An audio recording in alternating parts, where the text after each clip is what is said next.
Hello student, आज हम BSc part third यानी फाइनल ईयर के मोस्ट इम्पोर्टेंट क्वेश्चन लेके आए हैं। मैथमेटिक्स पेपर सेकंड जो एनालिसिस का पेपर है। एनालिसिस में स्टूडेंट हमारे पास दो बुक्स है, एक मैट्रिक स्पेस और कॉम्प्लेक्स एनालिसिस। तो उससे रिलेटेड मोस्ट इम्पोर्टेंट क्वेश्चन जो इस एग्ज़ाम में हमसे पूछे जाते हैं वो हम सेक्शन वाइज क्वेश्चन लेके आया है। स्टूडेंट सभी से कहना चाहूँगा कि जो मैं मोस्ट इम्पोर्टेंट क्वेश्चंस आपके लिए बनाकर लाता हूँ उसमें व्यूज़ बहुत ही कम आते हैं, क्योंकि आप सभी एक दूसरे को शेयर नहीं करते हो। यानी कि कहने का मतलब है कि रेस्पॉन्स अच्छा नहीं है, और रेस्पॉन्स जब अच्छा नहीं मिलता तो इस टॉपिक को लेकर, मोस्ट इम्पोर्टेंट क्वेश्चंस को लेकर और काम करने का मन नहीं करता।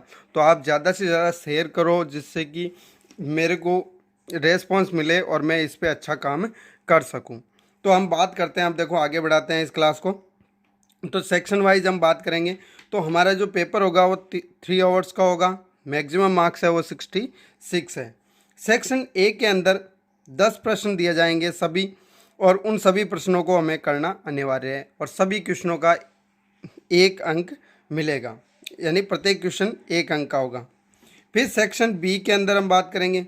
सेक्शन बी के अंदर हमें 5 प्रश्नों के उत्तर देने हैं। हर यूनिट वाइज हमें 2 क्वेश्चन पूछे जाएंगे, जिनमें से एक क्वेश्चन को हमने चूज करते हुए आंसर देने होंगे। फिर बात आती है सेक्शन सी की। तो सेक्शन सी में हमें 5 क्वेश्चन दिए जाएंगे, जिसमें से हमें कोई 3 प्रश्न के उत्तर देने हैं। प्रत्येक प्रश्न है वो 12 अंक का है। तो ये आपके इंस्ट्रक्शन आपकी स्क्रीन पे है। अब बात करते हैं हम सेक्शन वाइज क्वेश्चनों की। तो हम सबसे पहले बात करते हैं सेक्शन ए के लिए। तो सेक्शन ए क्या है, देखो सेक्शन ए में स्टूडेंट मैंने 20 क्वेश्चन दिए हैं, जिसमें से आपको 10 क्वेश्चन एग्जाम में आएंगे और उनके आपको आंसर लिखने हैं। पर क्वेश्चन 1 मार्क्स का है। तो पहला है पूर्ण कर्मित क्षेत्र को परिभाषित कीजिए। दूसरा संबद्ध समुच्चय की परिभाषा लिखिए। थर्ड क्वेश्चन क्रम पूर्णता अभिगृत लिखिए। फोर्थ क्वेश्चन है बोल्जनो वाइट्रस प्रमेय का कथन कीजिए। यानी स्टूडेंट हमारे बोल्जनो वाइट्रस प्रमेय हैं जो रियल नंबर सिस्टम से रिलेटेड है, उसका हमें यहाँ पे कथन लिखना है, ओनली स्टेटमेंट। फिर नेक्स्ट सेकंड यूनिट से रिलेटेड एक दूरिक समष्टि में 2 समुच्चयों के मध्य दूरी परिभाषित कीजिए। नेक्स्ट क्वेश्चन परिबद्ध दूरिक समष्टि की परिभाषा लिखिए। यानी हमें दूरिक समष्टि को लेकर परिबद्ध दूरिक समष्टि को परिभाषित करना है। नेक्स्ट संवृत गोलक परिभाषित कीजिए। क्लोज डिस्पेयर की हमें डेफिनेशन लिखनी है। फिर नेक्स्ट आंतरिक बिंदु तथा प्रतिवेश या हम कह सकते हैं सामीप्य की परिभाषा लिखिए। तो आप स्टूडेंट इनका स्क्रीनशॉट ले सकते हो। अब हम इससे नेक्स्ट क्वेश्चन, तो इसका नेक्स्ट क्वेश्चन हमें दिया गया है कोसी अनुक्रम को परिभाषित कीजिए। यानी कोसी सीक्वेंस है, उनकी डेफिनेशन लिखनी है। नेक्स्ट एक समान सातत्य फलन जो यूनिफॉर्मली कॉन्टिन्यूस फंक्शन है की परिभाषा लिखिए। अनुक्रम से संहत दूरिक समष्टि परिभाषित कीजिए। समदूरिकता तथा तद्वता यानी समदूरिकता होमोमॉर्फिज्म और होमोमॉर्फिक जो है की परिभाषा लिखिए। नेक्स्ट कॉम्प्लेक्स से रिलेटेड जॉर्डन वक्र प्रमेय का कथन दीजिए। नेक्स्ट क्वेश्चन संहत समुच्चय की परिभाषा लिखिए। फिर नेक्स्ट क्वेश्चन दिया गया है स्टूडेंट विश्लेषिक फलन को परिभाषित कीजिए। यानी एनालिटिक फंक्शन क्या होता है। अब स्टूडेंट कई बार विश्लेषिक फलन के स्थान पे हमारे पास होलोमॉर्फिक फलन भी पूछा जा सकता है कि होलोमॉर्फिक फलन को परिभाषित कीजिए। तो होलोमॉर्फिक फलन और विश्लेषिक फलन एक ही होते हैं। फिर नेक्स्ट विश्लेषिक फलन के लिए कोशी रीमान यानी CR इक्वेशन या समीकरण लिखिए। नेक्स्ट क्वेश्चन परसंवादी फलन की परिभाषा लिखिए। लाप्लास समीकरण लिखिए।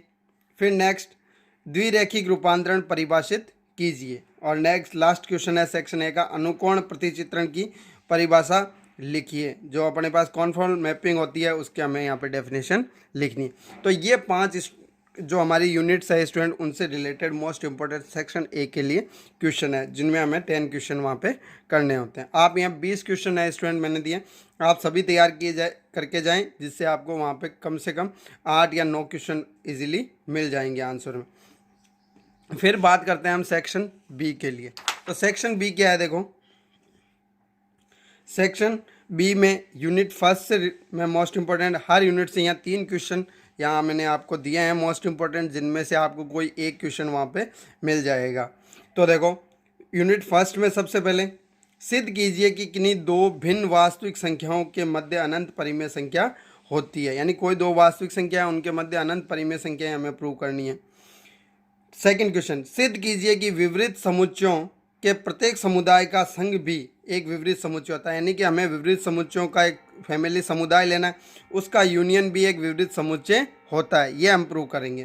थर्ड क्वेश्चन दिया गया है कि सिद्ध कीजिए कि संवृत समुच्चयों के प्रत्येक समुदाय का सर्वनिष्ठ, सर्वनिष्ठ का मतलब होता है इंटरसेक्शन, भी एक संवृत समुच्चय होता है। तो स्टूडेंट आप इसका स्क्रीनशॉट ले सकते हो इन क्वेश्चनों का। फिर हम बात करते हैं यूनिट सेकंड। तो यूनिट सेकंड में हमें क्वेश्चन दिया गया है एक्स डी एक दूरिक समष्टि में ए एक अरिक्त समुच्चय है। तो X Y belongs to X, यानी एक्स वाई है वो हमारे पास जो दूरिक समष्टि है उसके दो अवयव हैं, के लिए सिद्ध कीजिए डिस्टेंस एक्स ए, यानी ए जो अरिक्त समुच्चय है उसकी एक्स अवयव से जो डिस्टेंस है और वो वाई अवयव से जो डिस्टेंस है D X A minus D Y A. तो इसका जो डिफरेंस है स्टूडेंट वो हमारे पास less than equal to D X Y, यानी जो मेट्रिक स्पेस का फंक्शन है हमारे पास एक्स वाई के मध्य जो डिस्टेंस है उससे हमेशा वैल्यू कम रहती है। ये हमें प्रूव करना है सेकेंड यूनिट। तो आप इसको नोट कर लीजिए। नेक्स्ट सेकेंड यूनिट का सेकेंड क्वेश्चन दिया हुआ है हमें, सिद्ध कीजिए कि किसी दूरिक समष्टि में प्रत्येक कोसी अनुक्रम परिबद्ध होता है। यानी दूरिक समष्टि है उसमें हमारे पास जो कोसी सीक्वेंस है वो बाउंडेड होता है, ये हमें प्रूव करना है।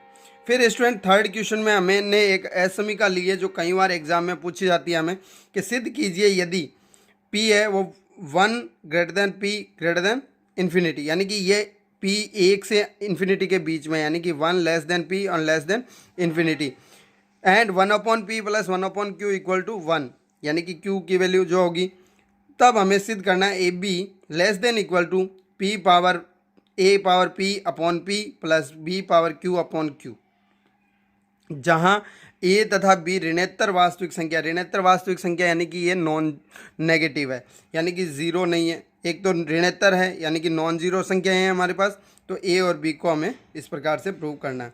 तो ये तो यूनिट सेकंड के दो क्वेश्चन थे स्टूडेंट, आप स्क्रीनशॉट ले लीजिए। फिर बात करते हैं हम यूनिट थर्ड। तो यूनिट थर्ड में हमें दिए गए हैं, तो यूनिट थर्ड में पहला क्वेश्चन है सिद्ध कीजिए दूरिक समष्टि में प्रत्येक अभिसारी अनुक्रम परिबद्ध होता है। यानी कि एक हमारे पास मैट्रिक स्पेस है उसका एक कन्वर्जेंट सीक्वेंस होगा तो वो बाउंडेड होगा, परिबद्ध होगा। दूसरा क्वेश्चन है सिद्ध कीजिए दूरिक समष्टि में प्रत्येक परिमित उपसमुच्चय संहत होता है। यानी कि यहाँ पे जो परिमित है बाउंडेड है हमारे पास उपसमुच्चय सबसेट वो कॉम्पैक्ट होता है, ये हमें प्रूव करना है। इसी वे में है स्टूडेंट।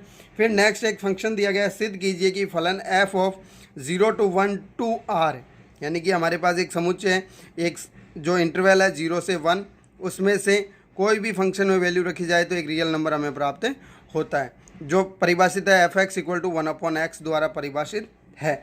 हमें सिद्ध करना है एक समान सतत फलन नहीं है। तो सिद्ध कीजिए कि फलन f of 0 to 1 to r जो f(x) इक्वल टू 1/x द्वारा परिभाषित है, एक समान सतत फलन नहीं है। तो ये है यूनिट थर्ड के मोस्ट इंपॉर्टेंट क्वेश्चन, आप इनको नोट कर लीजिए। फिर बात आती है student next unit four. Unit four से हमारे पास तीन क्वेश्चन है। देखो पहला है सिद्ध कीजिए कि अर्जेंट आलेख में Z1 Z2 तथा Z3 बिंदुओं को मिलाने वाला त्रिभुज समबाहु त्रिभुज है यदि ये condition Z1 square plus Z2 square plus Z3 square equal to Z1 Z2 plus Z2 Z3 plus Z3 Z1, यदि ये कंडीशन हमारे पास लागू होती है तो वो त्रिभुज हमारे पास कौन सा होगा, समबाहु त्रिभुज होगा। तो ये हमें कंडीशन प्रूव करनी होगी। नेक्स्ट है दूसरा क्वेश्चन, सिद्ध कीजिए कि फलन f(z) equal to under root mod of x dot y मूल बिंदु पर विश्लेषिक नहीं है, यानी एनालिटिक नहीं है, यद्यपि मूल बिंदु पर कौशी रीमान समीकरण संतुष्ट होती है। तो हमें यहाँ पे CR समीकरण को संतुष्ट करके बताना होगा और साथ में इसका डिफरेंशिएट निकालेंगे जो विश्लेषिक नहीं होगा। फिर थर्ड क्वेश्चन है सिद्ध कीजिए कि फलन f(z) equal to mod of z square सर्वत्र सतत है।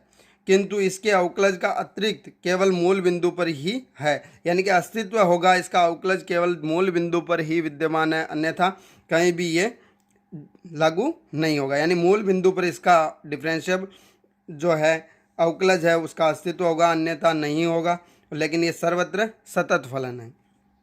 तो आप इसका स्क्रीनशॉट ले लीजिए।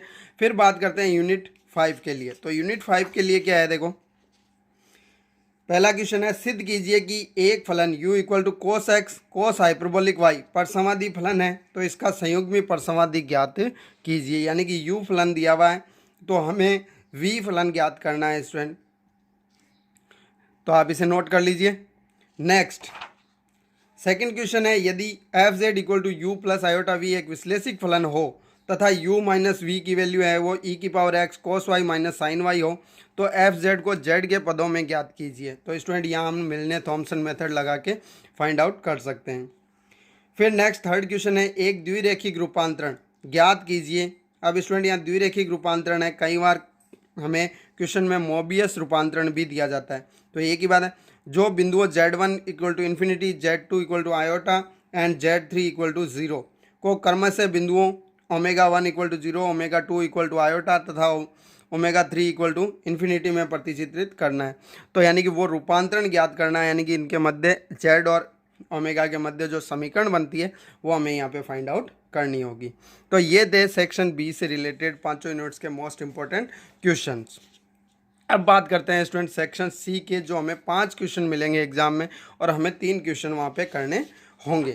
तो देखो सेक्शन सी के अंदर सिद्ध कीजिए कि प्रत्येक असमित परिबद्ध समुच्चय का कम से कम एक सीमा बिंदु होता है। यानी कि हमारे पास एक असीमित परिबद्ध समुच्चय होगा, यानी कि उसमें एलिमेंट्स है वो इन्फिनिटी है बट वो बाउंडेड है, समुच्चय का कम से कम एक सीमा बिंदु होता है, तो ये हमें प्रूव करना होगा। नेक्स्ट दूसरा क्वेश्चन है, दूरिक समष्टि एक्स डी में ए तथा बी दो परिबद्ध समुच्चय हैं, तो दो बाउंडेड सेट है, तो सिद्ध करना a union b b x d में एक परिबद्ध समुच्चय होगा। थर्ड क्वेश्चन है स्टूडेंट, बनाक स्थिर बिंदु प्रमेय का कथन लिखकर सिद्ध कीजिए। ये स्टूडेंट मोस्ट इंपॉर्टेंट है, बनाक स्थिर बिंदु प्रमेय। तो बनाक स्थिर बिंदु प्रमेय को आप इसका स्टेटमेंट और इसका प्रूफ दोनों ही देख के जाएं।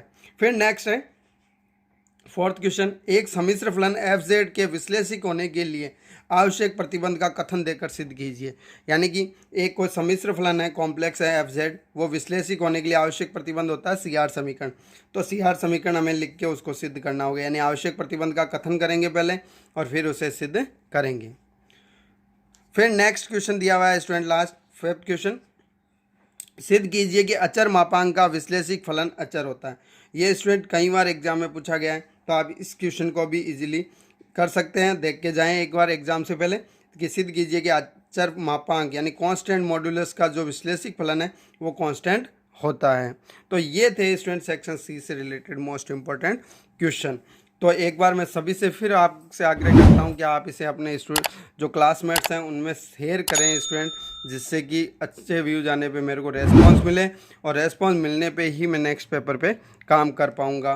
तो ये आप ध्यान रखें और इसी के साथ मिलते हैं नेक्स्ट पेपर के साथ और नेक्स्ट सब टॉपिक के साथ। तब तक आप पढ़ते रहिए और पेपर के लिए best of luck. Thank you.